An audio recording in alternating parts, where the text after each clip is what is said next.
All right, so we have about an hour break between right now and our next lesson. We actually had a lesson now at this point in time, but they didn't show. So anyway, I always hate when that happens. But Carla is working with Liliana, our now 13-year-old, and she is #1 on her high school tennis team.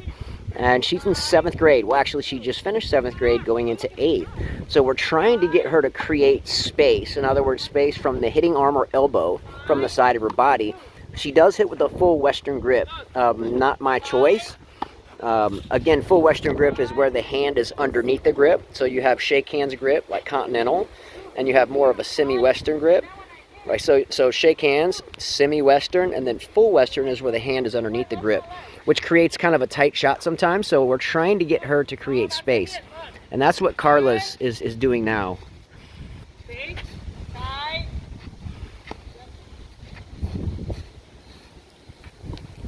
See, I'm loose. There's no space here. I mean, there's space. I'm not here. Yeah, we would try to create space there so we can swing freely. One of the toughest things, in my opinion, just my opinion, you can comment on this, is coaching kids, especially your own kids. So I'm going to show just a little bit of Carla and I working with our just turned 13-year-old daughter that plays #1 on her high school tennis team, and she just finished 7th grade going into 8th. So why do I say it's hard to teach your own kids? Because they tend to rebel against you. They know you, they spend every day of their life with you, and they just tend to want to pout a little bit, not give much effort. And then at the same time, you're supposed to what? Reward the kids with, some slushy or treat because they just stepped out on the court. So it's like, it's a catch-22. It's like they expect if you go out and train them that they're automatically going to get, a slushy, or they're going to get to go out to lunch or something. With Lily, she's really a good player, but when she practices, she expects some type of reward no matter what, and then B, if she hits the first ball of 1,000 out, she automatically gets down on herself, starts slapping balls around and so forth. But she's a great girl, but it's so hard to teach your own kids because they're not reserved on what they say or do or how they act for the most part. She's a wonderful girl, but when you teach other kids that aren't your children, they tend to be, yes sir, and do what you say. But when you teach your own kids, that can be a really tough scenario because of just a sense of they can kind of act or do what they want to do. That's not how it works. Unfortunately, that's the way it is. So in comments, can you tell me one parent that has coached their child to the highest of levels and they were great at the highest of level? I know we have people like Donald Young, whose parents were his coach, and again, in my opinion, if Donald Young would have gotten out from his parents' wing early on, then he would have been a better player. I know we have Serena Williams, and she's kind of, one in a million, or hers and Venus, by the way. But who are some players in sports, regardless of the sport, that have started teaching their own kids and got them to be a GOAT, one of the greats, just being under their wing? So the problem with Lily is we would have other coaches teach her. We would do it. It's just hard to find a good coach these days. A lot of coaches just sit there and feed balls. They don't say anything. Or maybe they're out of shape. And being out of shape is not the biggest deal. But young kids that are, working hard and trying to do so well, if they have a coach in front of them that can hardly walk or, has a big belly or something, it kind of makes them think that it causes a less amount of respect. So I would love to have another coach teach, but it's hard to find. So anyway, let's check in on her and see how she's doing. Sorry to ramble, but it can be a tough role teaching your kids. But let's go. We're going to keep fighting, and we're going to keep working.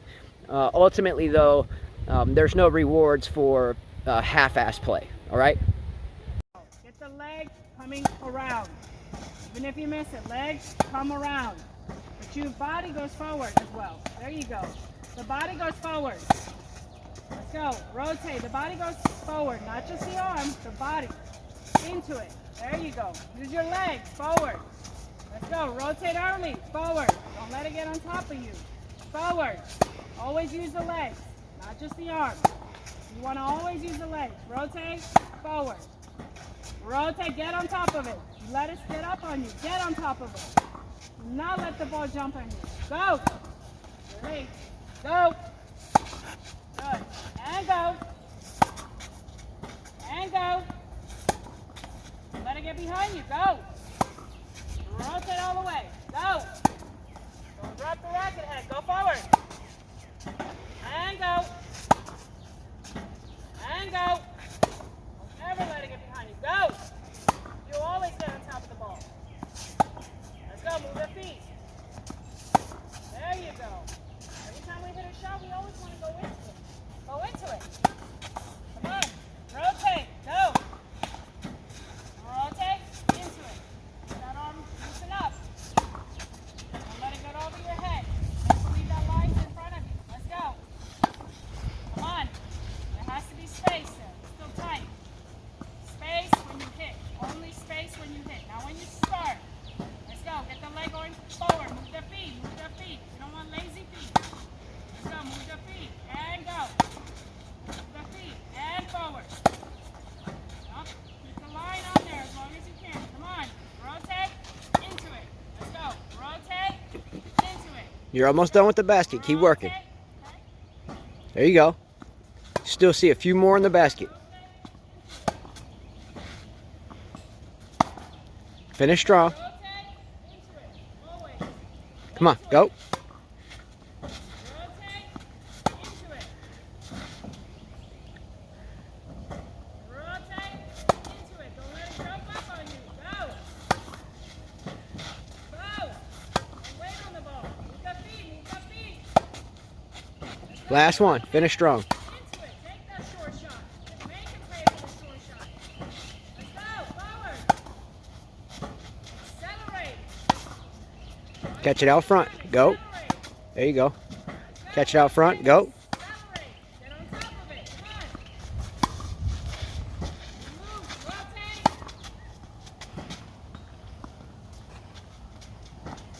Rotate. Go. Into it. Come on. Rotate. Go into it. Good job, Lily. Shot.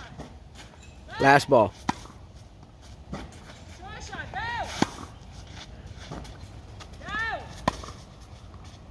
Short shot. Get on it. So I had to break out another video real quickly of the ball mower. So these ball mowers are pretty good ball mowers. We got them from a company, and we got one and it didn't work, and then we got another one and it didn't work, but one of our members, Mike Sellers, much love to him, fixed them both. So it's nice to have operational ball mowers, but they do such a good job. So we can put all these balls out and have them picked up very, very rapidly. So it's a big help. Much love to the ball mower, especially when you're using ball machine. Okay, on coil. Up. Gotta go into it. Into the shot. Into it. Don't wait for it. Go. It ain't rotate. It ain't rotate. Go. Into it. See there? You drop your racket, you hit this way. You cannot hit that way. You have to hit this way. Stay down, go through the shot. We don't want to scoop it. We don't want the racket head to fall and then scoop up on it. We want to let it fall and get under the ball Leg forward. and kind of get through the ball instead of scooping up under it. You're hitting close, then bring the leg around. You're hitting open, still bring the leg around. Doesn't matter how you hit. You do such a great job, young lady. Let's go. Can you try the motion? What's that? No. Nope. That whole circle thing's not going to work. Here, drop, go. Gotta rotate, Lily. I don't want to read the Mirror Lake shirt. No. Tight and let go. Stay down. That was all arm. Use your leg. Leg. Let's go.